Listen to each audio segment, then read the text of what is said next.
Okay, good morning, second graders. This morning we are going to practice understanding what we read.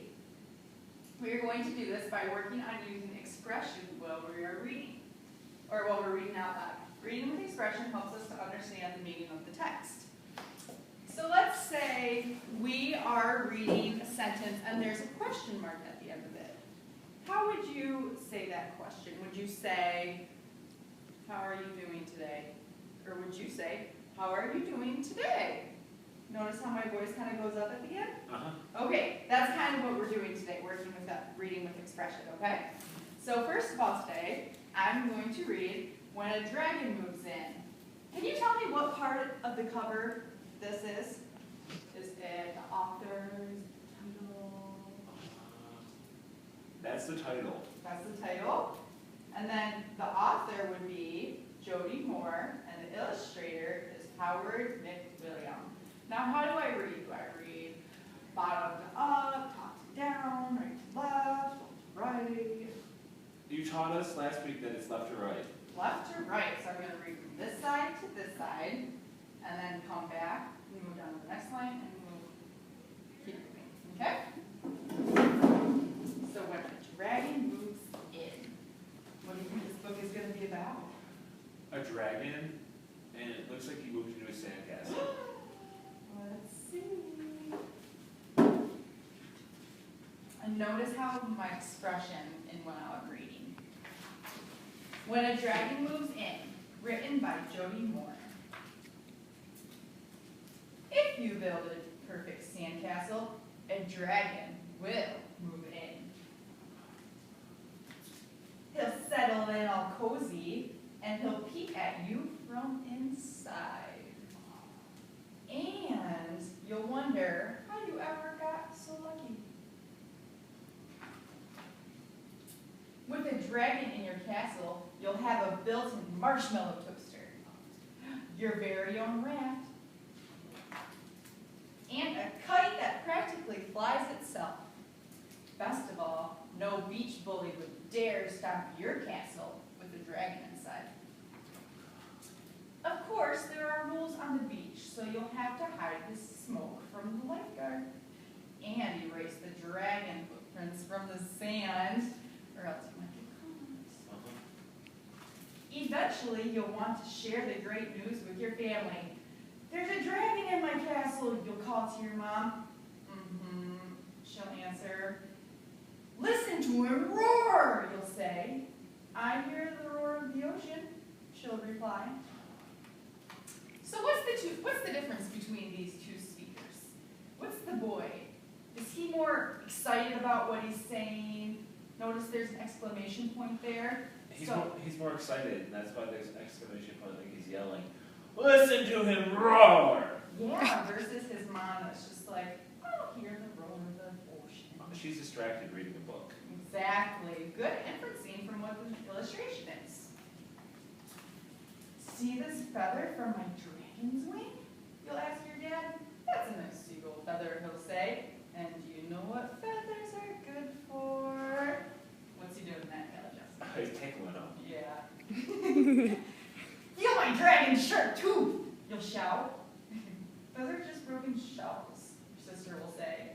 But you and your dragon will know better. Just about then, your dragon will demand to be fed. First, he'll eat all the peanut butter sandwiches, even the ones that were supposed to be for your sister. But yeah, what do you think? Does she think she's upset about that? Yeah. So notice how you can look at the pictures and see what the expression is like on their faces. That helps you to comprehend the text too. Okay? Then his fiery snout will make the lemonade sizzle. Stop blowing bubbles in your drink, your mom will say. That wasn't me, you'll answer. That was the dragon. And you'll hear a from deep inside the castle. Finally, since dragons love dessert, you'll sling into the family cooler and nibble the brownies from when no one is looking. Whose fingerprints are in the brownies? Your dad will ask. Not fingerprints, he said, dragon prints. There's no such thing as a dragon, your sister will say. Then your dragon will snicker again. And spray sand all over her. Young man, I don't think this is very funny, your mother will say. Now, by the picture, can you tell that she's scolding him? Uh-huh. What if she was like really happy? How do you think she would say that sentence? Can you read it for me? If she Young looked really man. happy. I don't think this is very funny. And she probably laughed too. Ooh, I like that. But since she's got her finger in his face, you know he's getting yelled at. That wasn't me, you'll answer. It was the dragon. I think we've had enough of this dragon business, your dad will say. I guess I've had enough of this business too, you'll sigh. Then you'll march over to your sandcastle and order your dragon to leave until he learns some manners. And you'll vow never to build a sandcastle again. At least until tomorrow. Oh, there's more dragons. Yeah, there are more dragons. Okay, so do you think if I wouldn't have read this story with so much expression that you would have been able to understand it as well? Not nearly as well. Okay, so you think that, like, tell me what you think, do you think this, what this little boy looks like from based on this picture?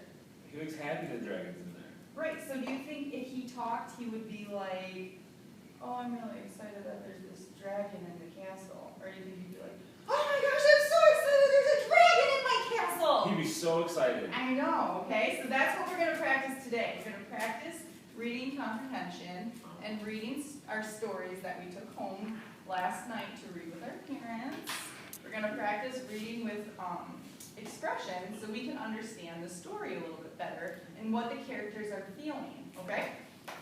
So, okay, at this time I would have like different books, or like the students would have their books.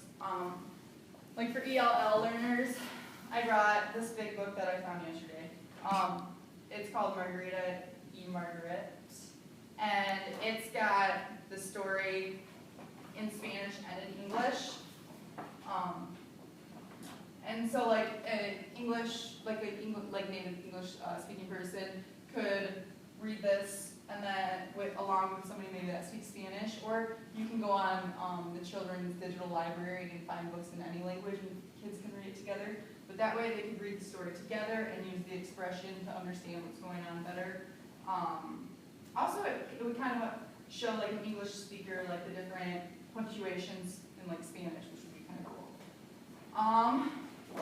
Then I brought in a little bit harder of a text, like for the gifted readers. I would expect them to like, gifted, to read maybe a more complex text and be able to understand that and comprehend that. For exceptional children, I would pair them with somebody that's not struggling as much with reading so that they can hear the person that's a better reader read with expression so that they can kind of mirror that. So they hear it not just from me, but also from a classmate. So I guess I'll pretend that I'm the other student now, and Kelly Justin will pretend that he's a reader, and he will show you how you read with expression, or voice is another way to put it, the mood and the feelings of a story. And again, this is just closely tied to comprehension, which is important for children to learn.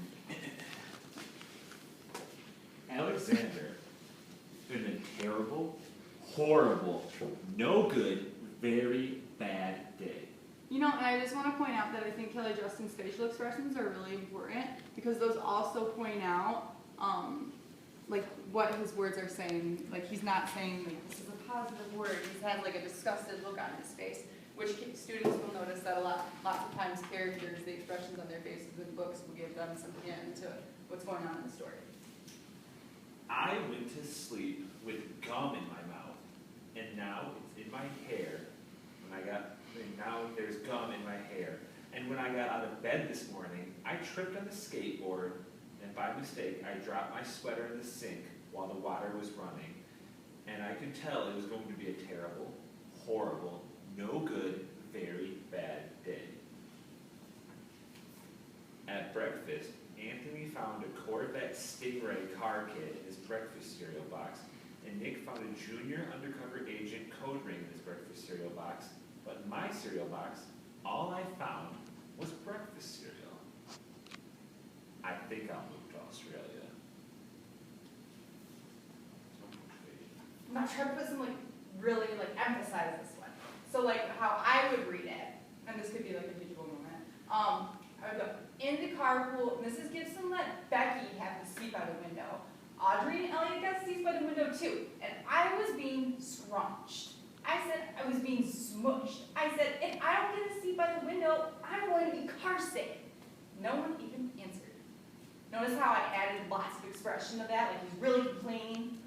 I could tell it was going to be a terrible, horrible, no good, very bad day. I love it, that's so good. See, you can really tell how annoyed he is with life. At school, Miss Dickens liked Paul's picture of a sailboat better than my picture of an invisible castle. Doesn't this make you feel like he's just really upset about his situation, though? Does it make you understand his feelings a little bit more? Cool. At singing time, she said I sing too loud. At counting time, she said I left out 16. Who needs 16? I could tell it was going to be a terrible, horrible, no good, very bad day. Okay, probably not. Okay, and this strategy is actually called prosody. It's pretty easy, but I think it's something that students really need to learn. So I talked about what I would do with gifted, have them have harder text, text to read. I would expect more from them.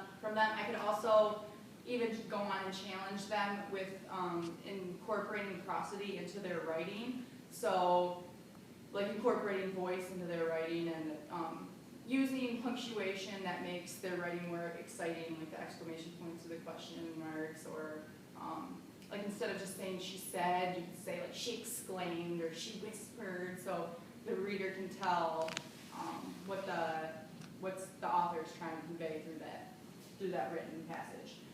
For ELL, I'd use a different type of a book. I could either translate it on Google Translator or have a book that's also in Spanish.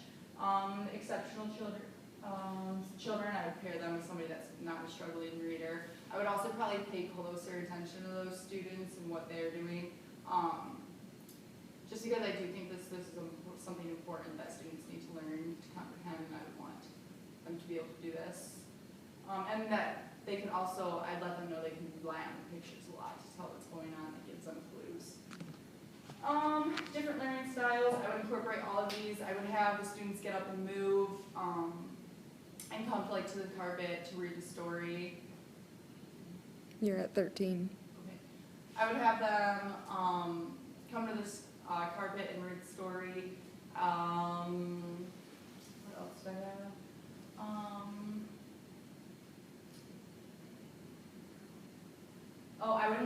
I would give examples in the text, and I would have them come up to the front of the room, read it how they'd normally read it, just once through, and then I'd have them read with an expression. For oral, they would be working together with somebody else and reading out loud so that they can practice prosody.